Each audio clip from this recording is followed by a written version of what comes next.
ओम शांति। आज इस वीडियो में हम कुछ ऐसे सत्य रहस्यों के बारे में बात करेंगे जिनके बारे में हाल ही में विज्ञान ने बहुत बड़ा खुलासा किया है। हम उन तथ्यों पर प्रकाश डालेंगे जिनके बारे में शायद बहुत ही कम लोगों को जानकारी हो। अगर आपको ये वीडियो पसंद आए तो इसे दूसरों के साथ भी ज़रूर शेयर कीजिएगा। तो आइए शुरू करते हैं आज का अद्भुत सफ़र। मृत्यु एक ऐसा सच जिसे जानते सब हैं, लेकिन स्वीकार बहुत कम ही लोग कर पाते हैं। बचपन से मेरे मन में हमेशा एक ख्याल आया करता था कि लोग मरने के बाद जाते कहाँ हैं? मरते समय मरने वाले को क्या दिखता है? क्या सचमुच एक काले भैंसे पर बैठकर यमराज आते हैं? और शरीर तो जला दिया जाता है, फिर कैसे कहते हैं कि उसे अपना पिछला जन्म याद है या इस आत्मा का दोबारा जन्म हो गया है? ऐसी कई बातें थीं जिनके बारे में अक्सर मैं बहुत सोचा करती थी। शायद आप में से कुछ ऐसे लोग होंगे जिनके मन में ये विचार आए हों। तो हाल ही में हुए एक शोध से पता चला है कि मृत्यु के दौरान मस्तिष्क की एक्टिविटी कैसी होती है। साधारणतः ज़्यादातर लोगों को ये जानने की उत्सुकता होती है कि मृत्यु के दौरान शरीर और मन मस्तिष्क की क्या एक्टिविटी होती होगी। वैज्ञानिकों ने ये दिखाने के लिए कुछ सबूत साझा किए हैं कि जब लोग मरते हैं तो उनके दिमाग का क्या होता है। तो अमूमन ज़्यादातर मौत के कगार पर खड़े लोगों ने एक बहुत तेज सफ़ेद रोशनी के बारे में बताया और लंबे समय से खोए हुए रिश्तेदारों को देखने की बात भी बताई है।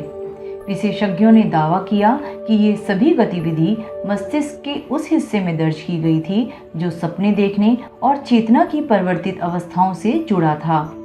उन्होंने 4 रोगियों की जांच की जिनकी मृत्यु कार्डियक अरेस्ट यानी हार्ट अटैक के बाद हुई थी। उसी समय मस्तिष्क में उनकी विद्युत गतिविधि को ईईजी द्वारा मापा जा रहा था।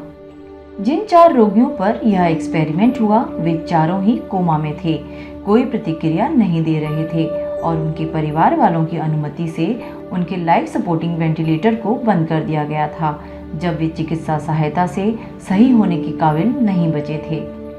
जैसे ही उन्हें जीवित रखने वाले वेंटिलेटर को हटाया गया, उनमें से 2 रोगियों ने गामा तरंग गतिविधि में तेजी के साथ साथ हृदय गति में वृद्धि दिखाई।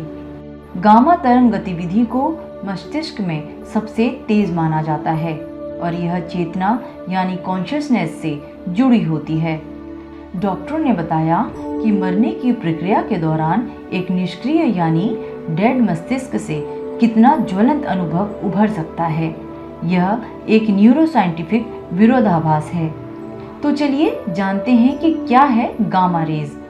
दरअसल गामा मस्तिष्क तरंगें आपके मस्तिष्क के अंदर उत्पन्न होने वाली सबसे तेज मस्तिष्क तरंगें हैं, जिसे ईईजी मशीन के द्वारा मापा जा सकता है।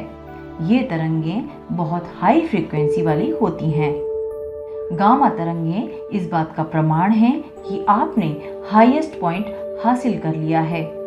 दूसरे शब्दों में, जब आप गहन रूप से केंद्रित होते हैं यानी बहुत फोकस्ड होते हैं और आपका मस्तिष्क किसी समस्या को हल करने में बहुत सक्रिय रूप से लगा होता है, वे जानकारी प्रॉब्लम सॉल्विंग करने में आपकी सहायता करती हैं। गामा किरणें ब्रह्मांड में होने वाली अति उच्च ऊर्जा वाली परिघटनाओं के बारे में जानकारी देती है।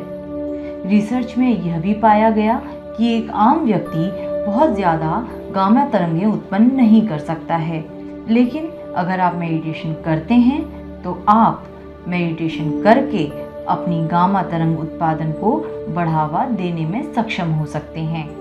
आपकी सांसों पर ध्यान केंद्रित करने से भी इसमें बहुत मदद मिल सकती है।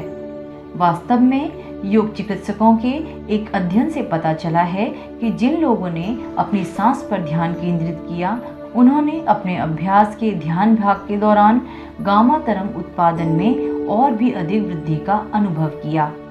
हालांकि मेडिटेशन के कई अन्य स्वास्थ्य लाभ भी हैं।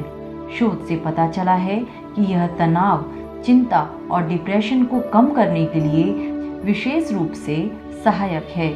इसीलिए मेडिटेशन के माध्यम से आप अपने मन मस्तिष्क को कंसंट्रेट करके अपनी कई सारी समस्याओं से निजात पा सकते हैं।